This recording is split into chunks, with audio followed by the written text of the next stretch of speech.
حضرت حکیم الامت مجدد ملت حضرت مولانا شاہ اشرف علی تھانوی صاحب رحمۃ اللہ علیہ فرماتے، بعض لوگ گناہ کا گناہ ہونا تو جانتے ہیں لیکن اس کو کوئی بڑی چیز نہیں سمجھتے بلکہ ایک ہلکی بات سمجھتے ہیں، اور علامت اس کی یہ ہے کہ کبھی گناہ کر کے ان لوگوں کا دل برا نہیں ہوتا۔ آگے سنیے، دوسرے توبہ نہیں کرتے، پھر جب برا نہیں ہوا توبہ کس بات کی بھائی؟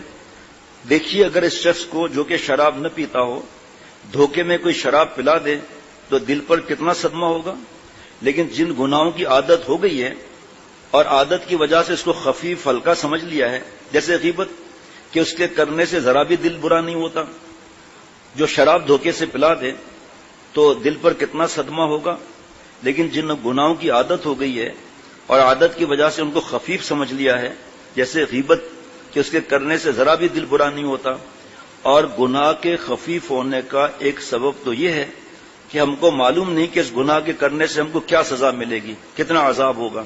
اس کا علاج یہ ہے کہ احادیث جو ہے شوق دلانے والی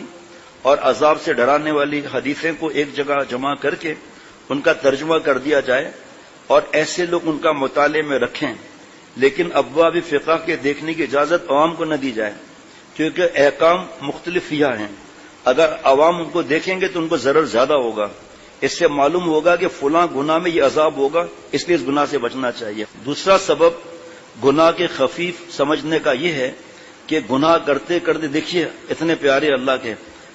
گناہ کرتے کرتے ہماری عادتیں ثانیہ ہو گئی ہے، ہماری کتنا دل میں ان کے لیے دعائیں نکلتی ہیں، اپنے آپ کو شامل کر رہے ہیں، عجیب بات ہے، ہماری عادتیں ثانیہ ہو گئی ہے،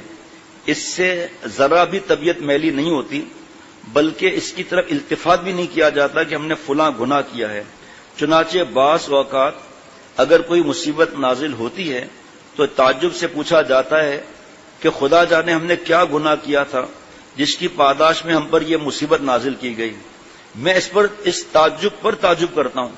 حضرت مجدد فرماتے ہیں اس کو جو تعجب ہو رہا ہے نا اس پر میں تعجب کرتا ہوں، صاحبوں کیا کوئی وقت بھی گناہ سے بچا ہے؟ پھر اس کے کیا معنی کہ جانے کون سا گناہ ہو گیا،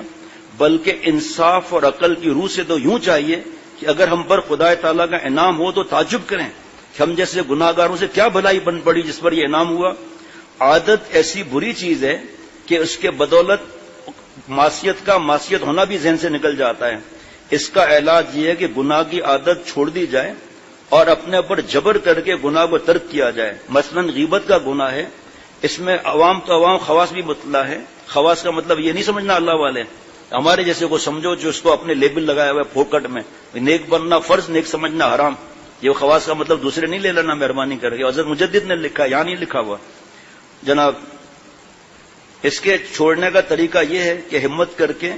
ایک ہفتے تک زبان کو غیبت کرنے سے اور کان کو غیبت سننے سے بند رکھا جاوے۔ جب ایک ہفتہ اسی طرح گزر جائے گا انشاءاللہ دیکھو گے کہ غیبت کرنا تو درکنار، غیبت سننا بھی گوارا نہ ہوگا، بلکہ ایسا معلوم ہوگا کہ گویا کسی نے ایک پہاڑ ہم پر رکھ دیا۔